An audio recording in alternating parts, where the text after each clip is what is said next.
research into what he was really like, but that didn't make me love him, and I really like his music, so I want to read his book. But he's a beautiful poet, and the band is so cool. I love them, and it's really sad how early he passed away. But it stars Carl McLachlan as well as one of the band members who I love. So yeah, it was okay. There wasn't really much going on in it. And then I think the stuff that was going on, I don't even think it was real. So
it's like about this girl hero, and she like, it was in a time where like women weren't allowed to read or write, but she has like some kind of power of being able to like, whenever she like tells a story or something happens. I don't know, but the story that she was telling featured three sisters, and one of them was Charlie XCX, and I was just like, girl, like, you don't look like you're from that era. Like, I know you did a bump of coke before you went on set. Like, I didn't like it. I did not like it. I was so disengaged the whole time. So yeah, that was that. I watched that in the cinema, and thank God I used to work in the cinema and I got that for free, because fuck me, I'm so glad I didn't pay for that. Anyway, the last film I watched in February was on the 1st of February, and it was The Princess Bride. A lot of cinemas have been showing that due to the death of Rob Reiner, the director, and my boyfriend and I went to this like really old vintage cinema where he lives, and it's super cool and it's super cheap and it's like little and like, you know, it's just really cute. They like bake things and stuff for the cinema, and it's like a vintage one, all of these like old fashioned cinema seats and stuff. So Princess Bride was one of my favourite films growing up. I absolutely loved it, and I hadn't watched it in ages. But it basically just tells the story. It's like an action movie, but it's really funny. I'll tell you the plot. Sorry. In this enchantingly cracked fairy tale, the beautiful Princess Buttercup and the dashing Wesley must overcome staggering odds to find happiness amid six-fingered swordsmen, murderous princes, Sicilians, and rodents of unusual side. But even death cannot stop these true lovebirds from triumphing. So it's like in a story form. So like a grandfather is telling his like poorly grandson about this tale. So like he's going back to them telling it, and then the actual story. It's so funny, and it's so cute, and like it's a classic. And Wavy Karen, one of my favourite ASMR artists, she also reviewed this in a recent movie review, and it's just very whimsy, and Buttercup and Wesley are so cute. Wesley is so funny. Like, oh, I love it. It's such a classic, and I rated that 5 stars, and I love how I did it. Okay, finally we're on to January. I'll start from the 1st of January. My boyfriend and I watched Atonement with, what's his name? James McAvoy and Keira Knightley. I rated this 3 stars. I actually hated it. No, I didn't hate it, but it's like a tragic love story again, based in like the wartime,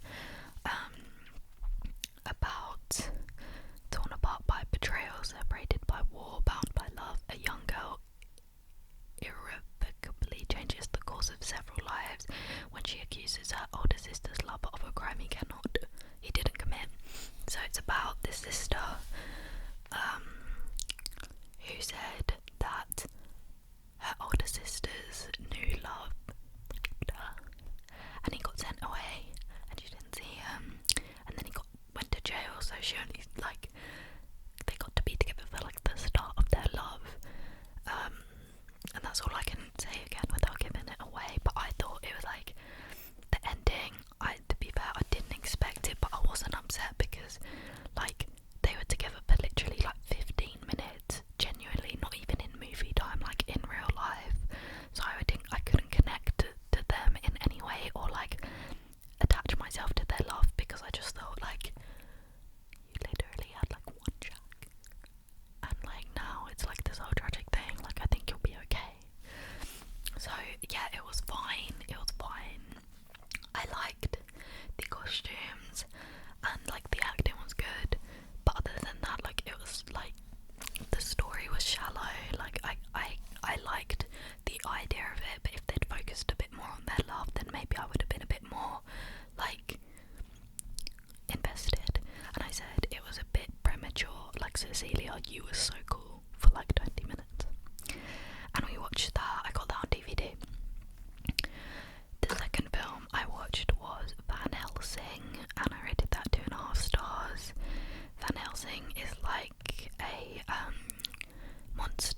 Who Wants to Go to Chicago, because I liked to see in Chicago as well, like in the 80s.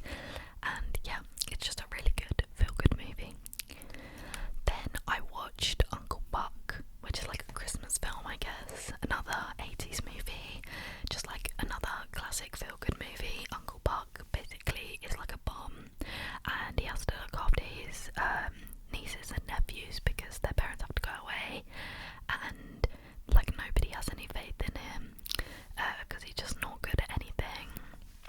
But like while he's looking after them, he like they grow to love him basically, and he becomes like part of the family.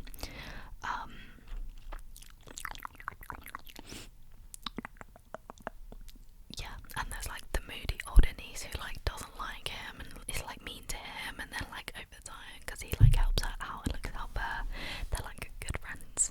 It's just good, an old classic, again a really good like Christmas winter film.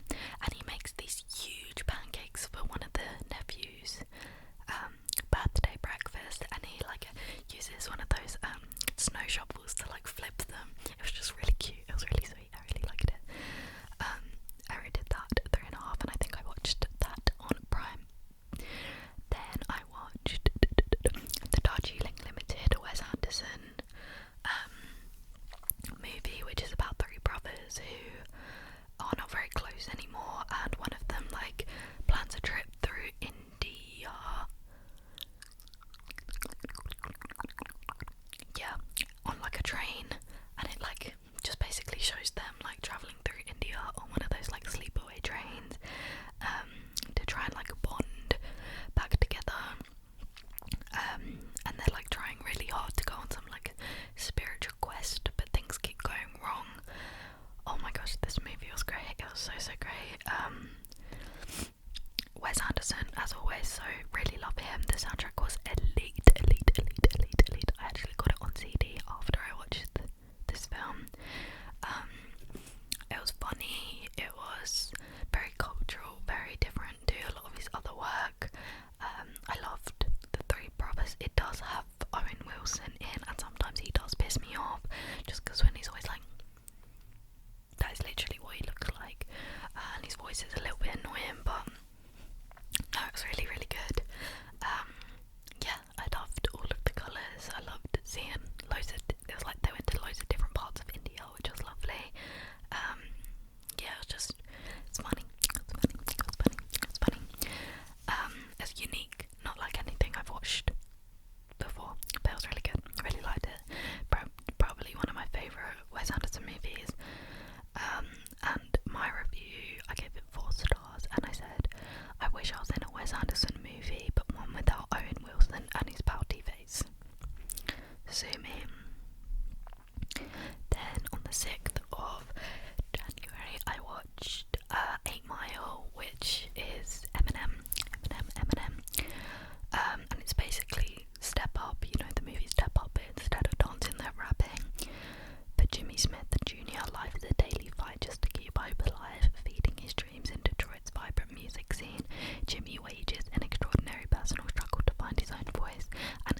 saw this DVD at the library, and I was like, oh fuck, like I've literally just read this book.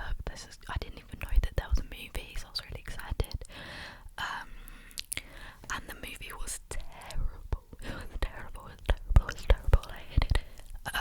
Basically, Eileen, during a bitter 1964 Massachusetts winter, young Secretary Eileen becomes enchanted by Rebecca, the glamorous new counselor at the prison where she works. Their budding friendship takes a twisted turn when Rebecca reveals a dark secret, throwing Elaine onto a sinister path. There was absolutely no depth. I don't know why, but sometimes I really have a thing against Anne Hathaway. Like, I know she's a good actress, but like, you shouldn't just cast her in just because it's Anne Hathaway. Like, she didn't portray Rebecca at all, and like, the book is so dirty and grotesque. Like, Elaine is obviously depressed. She lives with her dad, who is a drunk, and he's crazy, and her mum's dead, her sister's gone. Like, she just doesn't give a fuck. She doesn't look after herself. She doesn't look after her dad. Like, she works at the prison. She's weird, and it just didn't portray that at all, in my opinion. And she's so desperate to become friends with Rebecca and be seen by someone because she's so lonely, and it just didn't come across like that. Like, it didn't show how desperate she was for a friend, like, at all. So yeah, I was very disappointed with this. And yeah, I rated it 2 stars, and my review just said like what I just said. Who commented on my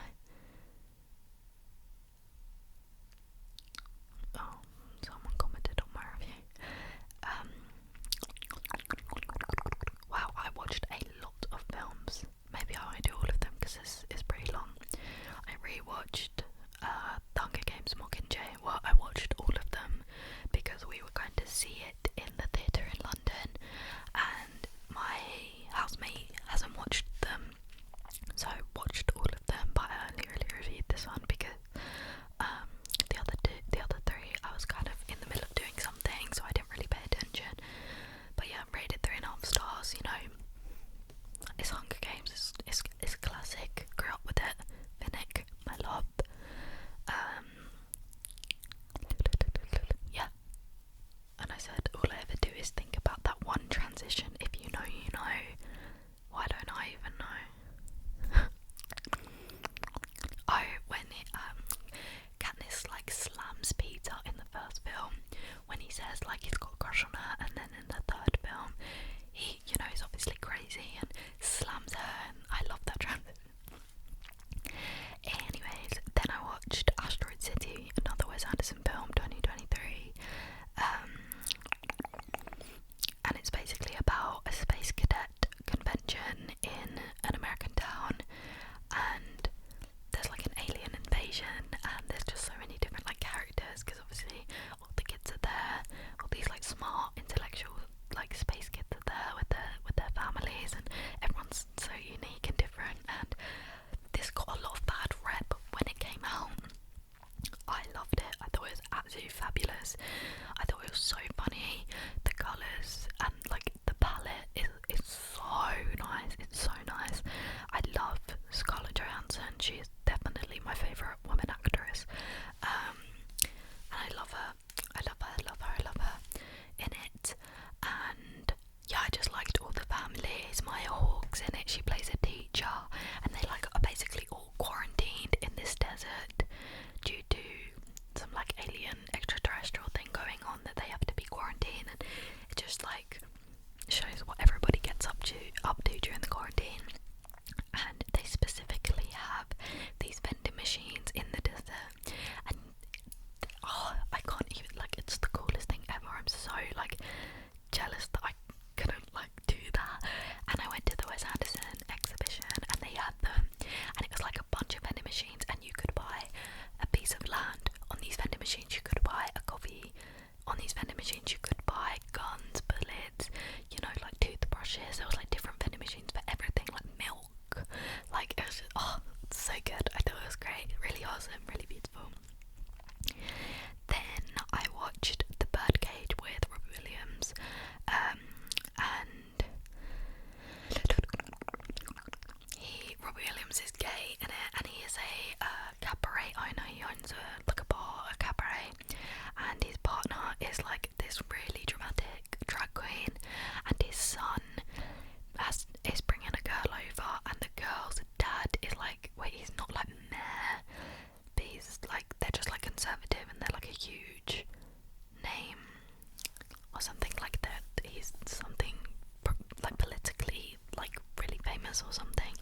So the son asks like, can you like de-gay yourself? And at first he's like, no, this is who I am, and then he's like, no, I'll do it for my son. And then his drag queen husband, he has to be like, you can't be here for this because you don't know how to pretend to be straight. And then obviously like the husband being a dramatic gay like kicks off, and then the parents obviously come round, and the husband comes out in drag, and like tries to play a realistic mother, and it's really funny, it's really good. I really enjoyed it. The ending is especially funny, how they, yeah, I can't say anything, but I rated it 4 stars, and I said, dog just died, Robbie Williams is gay, and I love him and miss him. But yeah, my dog had just got put down like a few hours before, and I was like, I need a comedy. So me and my boyfriend were back at my parents' house, and we were watching this film, and like, this is gonna sound really weird, but we obviously got him put down at home because it was at the point where he couldn't walk, and my dad wanted to bury him in the garden. That's what he wanted for Wilf. And when the vet came round, it was 9 o'clock at night, and by Wilf had some complications when he was getting put down. Like, he was quite a big boy, and because he was a bassound, it was really hard to like find veins to inject the euthanasia, so it took him about an hour to go, and she injected him about 6 times, so it was really traumatizing. But obviously like they wrapped him up in a blanket, but my dad was like, I can't bury him now because it's dark and it's raining.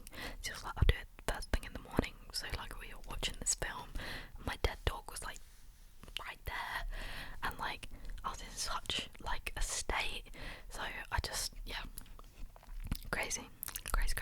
Great film though.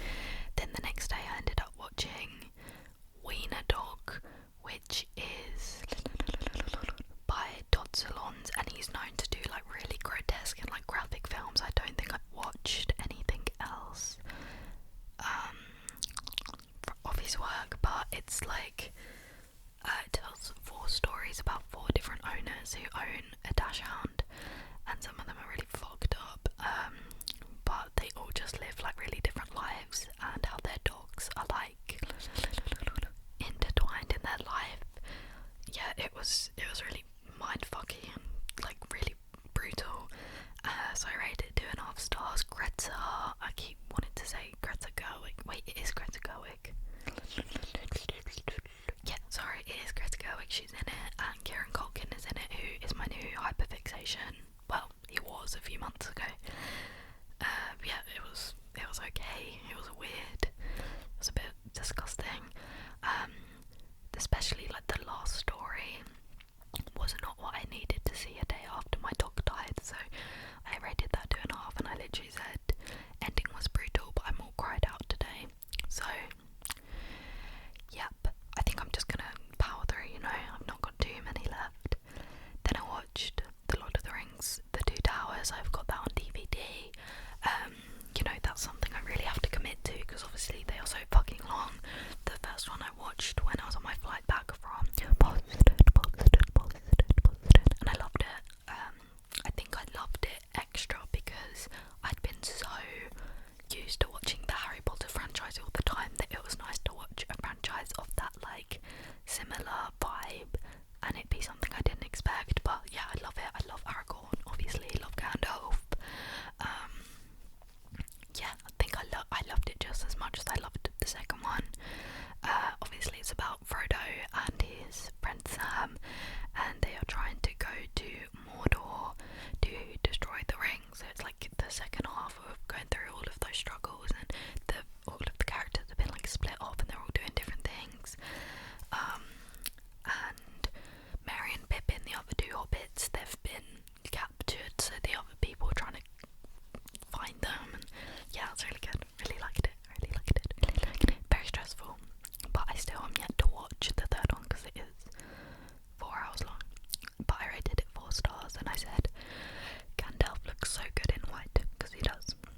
sexy as fuck woman. Then me and my boyfriend watched Vanilla Sky with Tom Cruise. I know that Tom Cruise is a bad man, and I know a lot of people hate him. I haven't done my research on him, but unfortunately I do sometimes really like him. Like in Eyes Wide Shut and in Interview with the Vampire, like he's really good, really good. So this was another one with him, and Penelope Cruz is in it, and Cameron Diaz, and it's a bit like Eternal Sunshine of a Spotless Mind. This came out before that, I believe, but it's like that vibe. But David Ames has it all: wealth, good looks, a gorgeous woman on his arm. But just as he begins falling for the warm-hearted Sophia, his face is horribly disfigured in a car accident. That's just the beginning of his troubles, as the lines between illusion and reality, between life and death, are blurred. So basically, he like loads of shit basically happens, and he can't tell like what is real and what's not real. And then at the end, you know why this is happening to him. Again, another one that I can't explain anymore, but I really liked it. I rated it 4 stars. It's very different to a genre that I watch, but yeah, I thoroughly enjoyed it. I love me some Penelope Cruz, and I said that made my head spin so bad, but oh my god, what a head fuck. I thought I was going mental, but absolute cinema, and this is not talked about enough. Trigger warning, Tom Cruise, but he's actually really good in it. So yeah, a bit like Eternal Sunshine of the Spotless Mind, where it's just like a complete mind fuck, and you literally don't know what is happening until the end, and then it takes a while to process, but the like concept and the plot and the acting, like it all blends so perfectly that like it's not too hard to get your head around, and once you get your head around it, you're like, wow, this is an amazing movie. So I really liked it. Then me and my boyfriend straight after that watched Bottoms, which tells the story of 2 lesbians who basically lie and say they went to juvie so that they could start like a women empowerment, like fighting club, basically so they could get bitches, and it obviously goes all wrong as they get found out that they didn't actually go to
it's about this guy named Les who fails his driving test but tells everyone that he passed.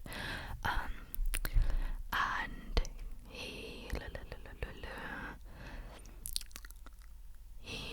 manages to bag a date with like his his female crush and like the coolest girl in school. So like he says like, oh, I'll pick you up and stuff.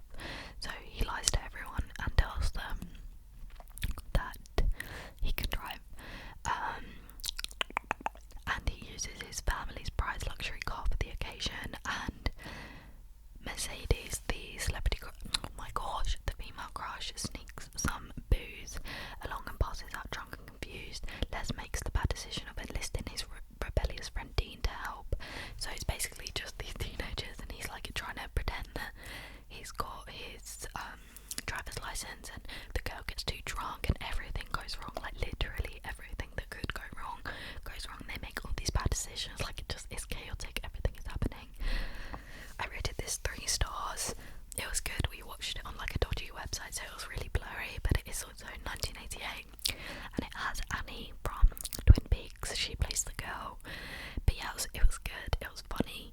It was just like, you know, like one of those 80s comedy movies, like those kid movies. But we liked all of the cars in it. They were super cool, and like the outfits and stuff. And yeah, I rated 3 stars and just put hell yeah, I think, because like it wasn't serious. Do you know what I mean? Anyway, the last movie I watched in January, and the last movie overall that I've watched, was Perfect Days, which is a Korean film. I haven't watched like a audio film like dubbed over in a long time, but one of my best friends told me to watch this, and it was so satisfying. But it tells the story of Hiyama, who is content with his life as a toilet cleaner in Tokyo. Oh, it's not Korean. I'm a liar. Outside of his structured routine, he cherishes music on cassette tapes, books, and taking photos of trees. Through unexpected encounters, he reflects on finding beauty in the world. And that is literally it. That's everything that happens in the movie. It's quite long. It's like 2 hours long, and it's just like, it just reminds you to slow down and enjoy the little things in life. Like, what's his name? Hirayama, sorry. He just, it's like slow, and it just goes through his day to day. He has his routine, he does the same thing every day, and he's always happy, and he's never like, he's just content to be living his life. He has a soft, gentle life, and it just, yeah, reminds you to like take a step back and just remember, like, this is your life, and you should be happy to be here, and happy that you can do all these things, you know. So yeah, it was very peaceful.